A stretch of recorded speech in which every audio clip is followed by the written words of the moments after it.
2월 2일 오늘 만나 성경 말씀은 요한복음 1장 32절에서 34절 말씀입니다.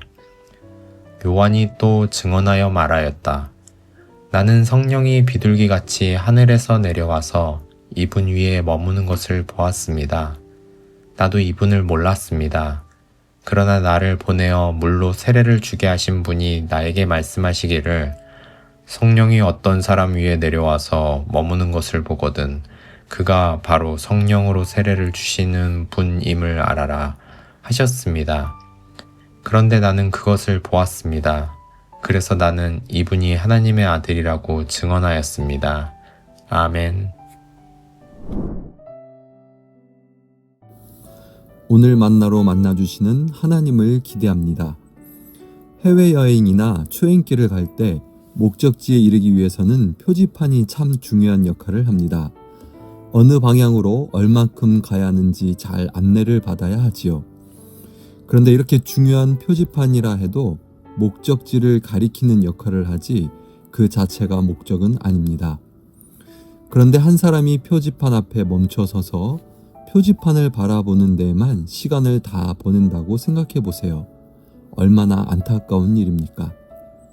중요한 것은 표지판이 아니라 표지판이 가리키는 대상입니다. 오늘 본문에 등장하는 세례 요한이 바로 그런 사람입니다. 그는 자신을 드러내는 사람이 아니라 오직 한 분을 가리키는 사람이었습니다. 바로 예수님을 가리키는 역할을 했는데요.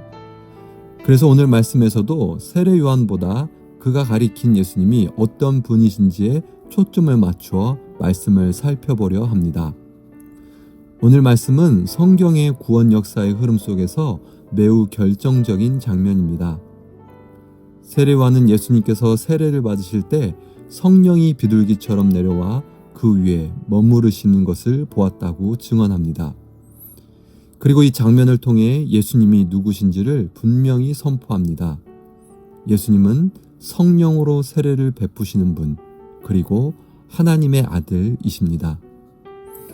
먼저 예수 그리스도는 오늘도 여전히 성령을 부어주시는 분이십니다. 세례 요한은 예수님을 과거의 인물이 아니라 지금도 성령을 베푸시는 분으로 소개합니다. 중요한 표현은 성령이 예수님 위에 머물렀다는 사실입니다. 성령의 임재는 단회적인 사건이나 특별한 체험에 그치지 않습니다. 그것은 예수 그리스도와의 인격적 연합 안에 지속적으로 거하게 합니다. 우리는 성령의 역사를 종종 강렬한 체험이나 특별한 은사로만 이해하려 합니다. 그러나 요한복음은 성령 충만을 훨씬 더 깊이 설명합니다. 성령은 예수님을 드러내시는 분이며 예수님은 성령을 보내시는 분이십니다. 그러므로 성령 충만은 예수님 중심의 삶으로 우리를 이끄는 동력입니다. 만일 어떤 성령 체험이 예수님을 높이지 않는다면 그것은 요한복음이 말하는 성령의 사역이 아닙니다. 이 본문은 또한 교회에 중요한 질문을 던집니다. 교회는 무엇으로 사역하든가? 예수님께서 성령으로 세례를 베푸신다는 말씀은 교회가 성령의 능력 없이 사명을 감당할 수 없음을 분명히 합니다.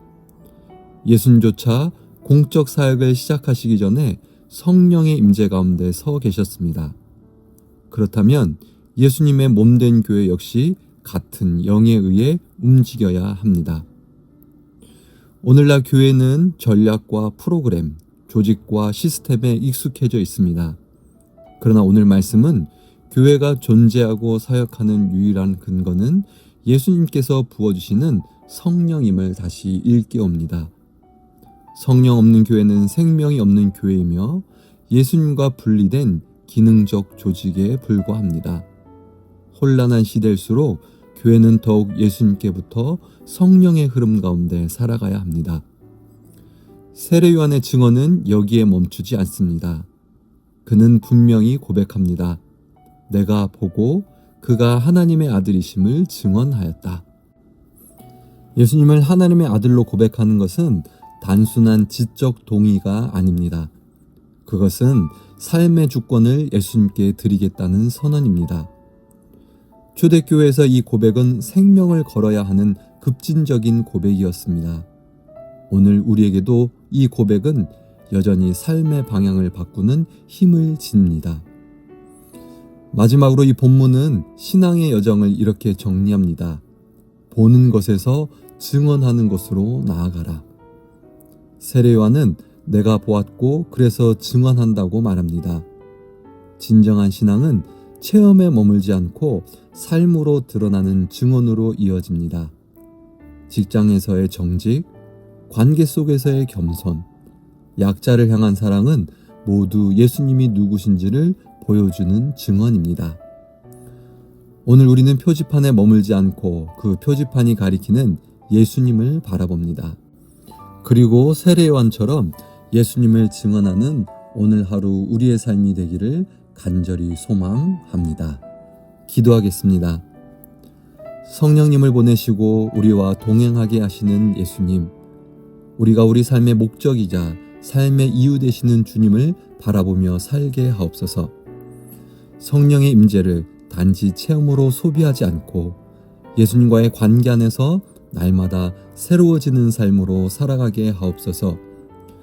우리의 신앙과 교회가 예수 중심을 잃지 않게 하시고 성령의 인도하심 속에서 하나님의 아들이신 예수님을 담대히 고백하며 살아가게 하옵소서. 모든 말씀 예수님의 이름으로 기도합니다. 아멘. 두 가지 기도 제목으로 기도하겠습니다. 하나님, 우리가 성령을 구하되 예수님을 높이는 신앙으로 서게 하옵소서. 보는 데서 머무르지 않고 우리가 만난 예수님을 삶으로 증언하는 공동체가 되게 하옵소서. 성령의 능력으로 교회와 우리의 일상이 다시 살아나게 하옵소서. 해외 선교를 위해 기도합니다. 성령으로 세례를 베푸시는 예수님, 복음을 알지 못하는 열방 가운데 성령의 임재와 생명이 흘러가게 하옵소서. 선교지의 교회와 선교사님들이 예수 그리스도가 하나님의 아들이심을 담대히 증언하게 하시고 우리 교회도 성령님의 인도를 따라 열방의 복음을 전하는 통로가 되게 하옵소서. 이 기도 제목으로 기도하신 후에 개인 기도 하시겠습니다.